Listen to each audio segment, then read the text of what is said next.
I'm just thinking about the performances of Kalyn Ponga. Certainly since he basically said, no, I'm committing myself to Newcastle this year. He said no to Billy Slater when there was the opportunity to play in that Origin game. Have you had anything to do with Kalyn, and what have you made of his performances over, since that point in time? Well, I talked to Kalyn end of last year, obviously, because he was in the picture for the Kangaroos as well, off the back of a pretty good year, really. But he's obviously his head knocks have been causing a huge concern, in his life, not only his footy life, but in life general. So, we talked about all that, and he just had to get himself right, and he's done that. He's paired really well. He's had a couple of knocks early on again this year, not severe ones. Yep. And I think, from a health point of view, I think they made the right decision leading into game one. And obviously, Reece Walsh has blossomed out of all that. But, the decision that Kalyn's made was a very unselfish one. It's obviously in his best interest from a health point of view, but it's bearing fruit now with the Knights because him and Reece, were the best form fullbacks, I think, in the competition. And Kalyn fit and healthy at the back, playing his preferred position, because obviously he started at the 6 at 5'8". So, he can take the Knights into the finals. He's such a good player. He's one of the few fullbacks that actually make a break by themselves. Yeah. Well, he's fit, healthy, and firing and hungry too. Like he just looks like it's more important to him now than it was previously. And I think he's holding the weight of captaincy really well now too as well. Yeah. So obviously they put it on him so young, but at the moment he's handling everything. Yeah. Now, you were out at Penrith Park on Saturday night. I was watching you all rugged up there with Vonnie. What did you make of the Penrith Panthers performance? I was really interested to hear what you thought of the performance of Nathan Cleary. That's a really tough gig at the end of the year. Who do you pick at halfback for the Kangaroos? With your man DCE as well? The same old argument, isn't it? Yeah. Yeah, the same old argument. It's it's a healthy one. Don't get me wrong. You know, but watching live, because I haven't watched live footy for a bit, for the top teams, obviously, follow the Raiders and follow the Titans. They were extraordinarily good. I just watched them live and how defensively they're outstanding. They lack they're full of composure. They understand their roles really well. There was numerous times I was watching the Sharks could have went around them, with the football, because the Sharks are really, excellent attacking footy team in particular, but they just shut it down. And then their middles are sensational, and it gave Nathan all the time in the world. His kicking game, when he gets his kicking game on, geez, they just strangled the Sharks. And the Sharks weren't bad. The Sharks tried their butts off, but they were just beaten by a better side and probably the best side in the competition. Yeah, Will Kennedy, a significant loss. Basically first set of the game too. Yeah, he's important to them. There's no doubt about that. Which obviously they've got to sort out that problem, that issue. Obviously they've got a lot of options there. Can't remember who's gone back to fullback. Connor Tracy, the centre, Connor Tracy. Sorry. Yeah. So he's a good player, but he's no Will Kennedy. No. So that tracks me down to some of the important games this weekend. The Rabbitohs playing the Sharks. Yeah. Is a really good one. So a lot hinges on that.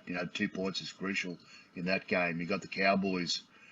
They need to win this week against the Bronx up at home. Yes. And the Eels need to keep on winning. The Raiders need to keep on winning. So there's each game plays its part in the importance of the final 8. But the Panthers are my favourite at this stage, definitely. Yeah. Okay.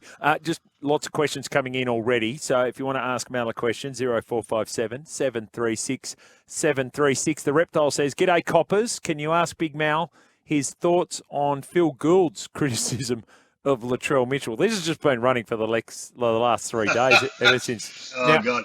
You're well placed to comment on it because you worked with Latrell for the Kangaroos last year. Yeah. Yeah, well, maybe you look at Phil. I mean, obviously he's got a podcast and he's got to say some things Yes. that are obviously sensationalized. I mean, look at the last week. He said the Broncos wouldn't win because they haven't got the defensive aggressiveness, and the Broncos go out and defend aggressively against the Roosters and gave the Roosters no chance. So Yes. his words out there, and people are reacting to it, and I've got no doubt that Latrell would react to it all as well.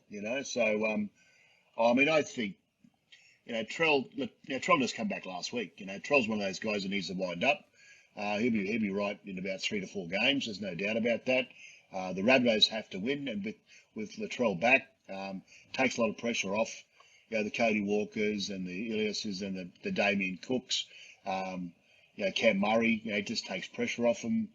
I've got no doubts that they'll make the 8, and then with Latrell fighting fit and healthy and match fit, they'll be fighting for a grand final appearance. There's no doubt about that. Yeah. So, but Gus makes opinions because it makes the media, mate. Yeah. To be honest with you. Yeah. Just on that. I mean, Latrell's he's one of the best players in the game. Certainly, charisma-wise, he is the best player in the game. Yes. He says he likes it. He's got great morals and values and ethics. He wants to be a leader within his First Nations community. I mean, he's the complete package, Latrell. So because he doesn't, it's not effort on effort on effort. He gets criticised, but when he touches the football and when he's involved, instead you don't have to touch the football. When he's involved, he creates chaos in opposition's defences. And defensively, I think there's a stat just come out a couple of weeks ago where defensively he's one of the better defending fullbacks in our game. Yes. Yeah, that was there too. Explain the difference for the listeners around Latrell's impact when you've got him at left centre, say for a Kangaroo side, or where you've got him at fullback for the South Sydney Rabbitohs. Yeah. Well, the more touches he has, the better, obviously. Yeah. So to go from, and he played a fair bit of centres, obviously, in 5'8" when he was a kid. But it's just the way it is, that represented football, So, if Latrell was available, he'd play left centre for New South Wales. So there is a difference, but my expectation of Latrell playing the centre, so when he gets the football, he does something. He creates some havoc in the defensive lines.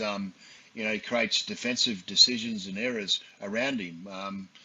So the more times he touches the football, the more dangerous he's going to be, and more dangerous he's going to be for the team. That's fullback is why he's the Souths have put him there. So he's just every time he plays there, well, he's a danger. So he might have 11 runs in the centres, and he might have 16, 17 runs at the back. But he's going to get better though too, Jimmy. Provided he stays healthy, the more games he plays at the back, the fitter he's going to get, and the more effort you're going to get out of him. Yeah. Well, sometimes he can make the right decision defensively, and he still goes over the top of you, so it doesn't really matter. That's exactly right. Well, he's got a great offload. He's got a great pass. He's got great vision. Yeah. He's got great footwork. He's just a big hooer. He's the same aura and ilk as Greg Inglis. Not quite there yet, but he will be. Yeah. I say that often, and people have a go at me. I say he is the most charismatic player in the league, bar none. Yeah, absolutely. And you get to meet him, and he's in your environment. There's an aura about him. Every time even amongst his peers, he walks into the room. There's an aura about him. Everyone understands if Latrell's on, Latrell wants to play footy. It's more than likely going to help you win that football game. Yeah. Hey, just before we go to the break and then we start talking about Game 1, State of Origin, Mal, did you ever play with Fonda Matassa? That's from 206. No, Fonda was a little bit older than me. Right. But I used to watch Fonda Matassa. Okay. He was a electrifying winger, and very charismatic, So if you talk about charisma, Fonda Matassa was the Latrell Mitchell of the 70s, I guess. Yeah, so there's heaps of stories where he used to only play on one side of the field. That's the grandstand side. So if he's going left to right, he's playing left wing, then right wing, he'll turn it around at half time. He carries the stories about he's carrying a comb in in his sock just in case. He's on TV. It's the TV match of the day, the weekend, match of the weekend. He'd carry all that. And then the biggest story about Fonda was he got hurt. He got apparently concussed. And in those days, you could bring the ambulance onto the field. So Right. so remember the good old days where the ambulance comes on, he's knocked out, and he's ready to go to hospital, basically. So they put him on the stretcher, put him in the back of the ambulance, and the ambulance heading down the main grandstand side, obviously to go back out the exit to take him to hospital.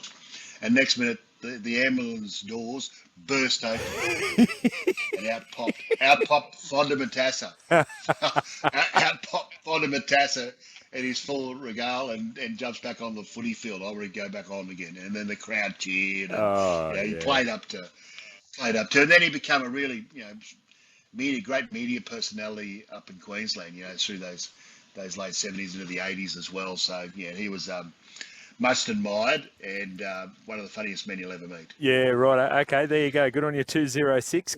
Actually, we might make that our talk topic today. The most charismatic athletes that you've ever seen. Fonda Matassa and Latrell Mitchell, the first couple of nominations. Fonda Matassa. Yeah, well, we'll go with that. All right, let's get ourselves to a break. We'll get your listeners to text in and give us their. We might be able to talk about them as well. All right, done. Send them in, 0457 736 736. We'll get to a break. You're listening to The Throwdown with Meninga.